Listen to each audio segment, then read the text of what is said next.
नमस्कार दोस्तों, स्वागत है आपका अपना यूट्यूब चैनल टुडे एग्जाम पर। दोस्तों आज है आपका 2 फरवरी 2023 और आज आपका एसएससी जीडी का एग्जाम था। फर्स्ट शिफ्ट का एग्जाम समाप्त हो गया है। फर्स्ट शिफ्ट के एग्जाम में जीके और हिंदी के सेक्शन से जो भी प्रश्न प्राप्त हुए सभी ऑथेंटिक प्रश्नों के साथ जो है उपलब्ध हो गया हूं। तो देख लीजिए दोस्तों कौन कौन सा प्रश्न आपके एग्जाम में पूछा गया था। बता दें दोस्तों, मैं कल से एक बात बताते आ रहा हूं कि जो नृत्य का लेवल है उसको बढ़ाते जा रहा है एग्जामिनर। वहां से जो है इंटरनल इन्फॉर्मेशन आपसे जानना चाह रहा है। अब सिर्फ ये नहीं पूछ रहा है कि ये नृत्य कहाँ से संबंधित है। तो उस पर जो है एक होल वीडियो मैं काम स्टार्ट कर दिया हूँ। आप लोगों को इस प्रकार का वीडियो प्रोवाइड कराऊंगा कि एक भी क्वेश्चन छूटेगा नहीं। तो चलिए देख लीजिए कौन कौन सा प्रश्न पूछा गया था। एक प्रश्न पूछा गया था शशि का पर्यायवाची शब्द क्या है। तो चंद्रमा होती है, हिमांशु होती है, ठीक है, मैंने पहले ही बता रखा था। इसका जो दूसरा भाई है सूर्य का पर्यायवाची ये दिनकर है, रवि है, दिवाकर है, दीनानाथ है। ये सब जो है सूर्य के पर्यायवाची है। इसके अलावा जो छठ पूजा होता है उसमें सूर्य देवता का ही पूजा किया जाता है। ये भी आपके एग्जाम में क्वेश्चन आया था, इसीलिए बताना उचित समझा। अगला एक प्रश्न पूछा गया था बाकाटक वंश के संस्थापक कौन थे। देखिए बाकाटक वंश जो है इसके संस्थापक आपका विंध्य शक्ति था। इनका नाम ही कुछ ऐसा खतरनाक है, विंध्य शक्ति। तो भाई ये जो है बाकाटक वंश के संस्थापक है। और ये कब किए थे स्थापना? 255 ईस्वी में किए थे। कब किए थे? 255 ईस्वी में। तो आप आने वाले शिफ्ट के लिए सातवाहन वंश रख लीजिएगा। सातवाहन वंश के संस्थापक जो है ये सिमुक है, ठीक है। और सीसा का सिक्का जो है चलाया था यही वंश के शासक ने। गौतमी पुत्र सतकर्णी जो है सातवाहन वंश के सबसे प्रतापी राजा हुए, ठीक है। यहां से ये चीज जरूर पूछा जाएगा। सातवाहन वंश अगले ही शिफ्ट में हो सकता है इत्तेफाक आपको देखने को मिल जाए, ठीक है। इसके अलावा हर्यक वंश के संस्थापक कौन है? बिंबिसार। बिंबिसार जो है अजात शत्रु के पिताजी हैं, जैसा कि आप जानते हैं। ये हर्यक वंश के संस्थापक हैं, ठीक है। और ये बौद्ध धर्म को मानने वाले थे। इसके अलावा अजातशत्रु को बौद्ध धर्म का संरक्षण भी प्राप्त हुआ। जैसा कि आप जानते हैं कि पहला जो बौद्ध संगति हुआ राजगीर में वो अजातशत्रु के समय ही हुआ था। तो इससे भी आप समझ सकते हैं। और हर्यक वंश को इतिहास में पितृहंता वंश भी कहा जाता है। एक एक बात को क्लियर करते चलूंगा, चाहे आप कोई सा भी एग्जाम दो, आपकी एक अच्छी तैयारी होनी चाहिए। इसके अलावा जो दिल्ली सल्तनत में 5 वंश है, इसके संस्थापक का नाम थोड़ा याद रख लेंगे। जैसे सैयद वंश का खिजर खां है, लोदी वंश के बहलोल लोदी है, तुगलक वंश के गयासुद्दीन तुगलक है। इसके अलावा आपका जो है गुलाम वंश आता है। सबसे पहला जो है दिल्ली सल्तनत का गुलाम वंश को ही ममलूक वंश कहते हैं। इसके संस्थापक आपका कुतुबुद्दीन ऐबक महाराज है। इसे लाख बख्श कहा जाता है। लाख बख्श मतलब लाखों का दान देने वाला कुतुबुद्दीन ऐबक को कहा जाता है। कुतुबुद्दीन ऐबक घोड़ा से गिरकर चौगान खेलते समय इसकी मृत्यु हुई थी। ये बात भी ध्यान रखना है आपको, ठीक है। इसके अलावा चंद्रगुप्त मौर्य वंश का संस्थापक जो है चंद्रगुप्त मौर्य है। और गुप्त वंश के संस्थापक श्रीगुप्ता है। तो ये बात सब ध्यान रखेंगे, ठीक है। इसके अलावा संसद के कोई एक क्वेश्चन और आपसे पूछता है कि मौर्य वंश जो है किस वंश को रौंद के आया था।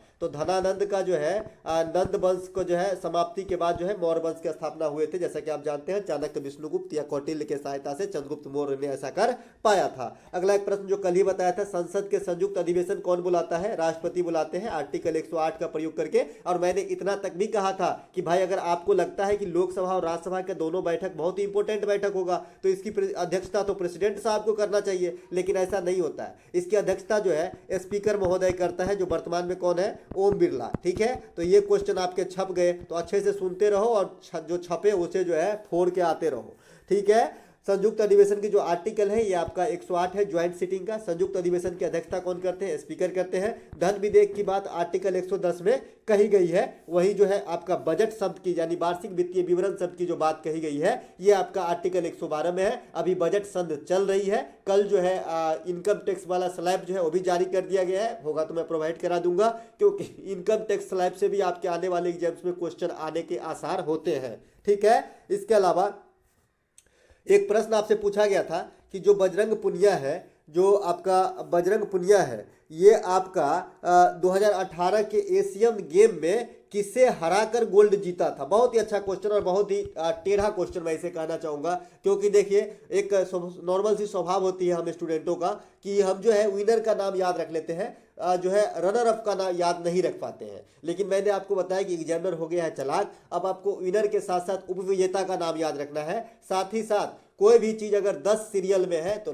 9वां याद रखना है, 10वां याद रखना है, पहला और दूसरा भी याद रखना है। तो पहला 2 और लास्ट 2 ये सब जरूर याद रखना है, सेकंड लास्ट वगैरह, ठीक है। तो यहाँ से एग्जामिनर बहुत चालाक हो गए भाई, कंपटीशन इतना ज्यादा है, इतने बच्चे फॉर्म भरते हैं तो कहाँ से छांटेगा? तो ऐसे ही छांटेगा। तो बजरंग पुनिया जो एशियन गेम में 2018 में पछाड़ के गोल्ड जीता था, ये था ताकाकानी दाइची, इसका नाम था। ये आपका जापान के रहने वाले थे। और बजरंग पुनिया क्या खेलते हैं आप सब जानते हैं, जो है पहलवान है उठा के पटकने वाला। तो बजरंग पुनिया कहाँ के रहने वाला है, तो ये आपका हरियाणा के झज्जर से बिलोंग करते हैं। ठीक है, आज खेल खिलाड़ी से 2 प्रश्न पूछा गया। एक प्रश्न अभी आपको आगे देखने को मिल जाएगा। एक प्रश्न पूछा गया कि मौलिक कर्तव्य किस आर्टिकल में, अब ये वाला बताइए, ये तो इतने पुराने हो गए कि मौलिक कर्तव्य जैसे लग रहा है कि आपके अंदर है। ठीक है, तो मौलिक कर्तव्य जो है ये आपका आर्टिकल अनुच्छेद के 51 के ए में रखा गया है। ये कब जोड़ा गया था, 42वां संविधान संशोधन 1976 के द्वारा जोड़ा गया था। और जब जोड़ा गया था तब 10 मौलिक कर्तव्य थे, लेकिन वर्तमान में कितने मौलिक कर्तव्य है, 11 मौलिक कर्तव्य है। लास्ट वाला मौलिक कर्तव्य जो है ये 86वां संविधान संशोधन 2002 जो शिक्षा 6 से 14 वर्ष तक के बच्चों को शिक्षा लेना मौलिक अधिकार है और दिलाना पेरेंट्स का कर्तव्य है। तो ये दोनों ही बात है। इसके अलावा मौलिक कर्तव्य से संबंधित जो अनुसूचित आपका क्या बोलते हैं इसको समिति है, ये आपका स्वर्ण सिंह समिति है। ठीक है, अगर आपको मौलिक कर्तव्य का भाग भी पूछे तो ये भी बताया 4 का ए है। और ये दोनों क्रिएट किए गए थे 51 के आर्टिकल में। क्या है, कल ही बताया था 51 खाली कहेगा आर्टिकल, तो इसमें क्या है, अंतर्राष्ट्रीय शांति और सुरक्षा को बढ़ावा देना, अंतर्राष्ट्रीय शांति और सुरक्षा को बढ़ावा देना। लेकिन 51 ए में है मौलिक कर्तव्य। ठीक है, तो क्रिएट किया गया था। ठीक है, इसके अलावा मौलिक कर्तव्य जो है स्वर्ण सिंह समिति हो गया। इसके अलावा एक प्रश्न आपसे पूछा गया था कि 4 गो खिलाड़ी का नाम दिया गया था, इस प्रकार से 4 गो प्लेयर का नाम दिया गया था और इधर 4 गो स्टेट का नाम दिया गया था। और आपको जो है मैच करना था कि कौन कहां से बिलोंग करते हैं। इस प्रकार से प्रश्न पूछे गए हैं। तो जो कहां से खिलाड़ी है, खास करके हरियाणा, मणिपुर, इस सब की खिलाड़ी, और निखत जरीन को जरूर याद रखेंगे क्योंकि निखत जरीन नाम से ऐसा लग रहा है कि ये तेलंगाना का नहीं होगा, लेकिन ये तेलंगाना का है। निखत जरीन जो महिला विश्व बॉक्सिंग चैंपियनशिप में गोल्ड जीता भारत के लिए और भारत के लिए 5वीं महिला बनी है ना। ये बात भी ध्यान रखेंगे, छपेगी है ना, एक एक बात छपने लायक ही होता है जी, है ना।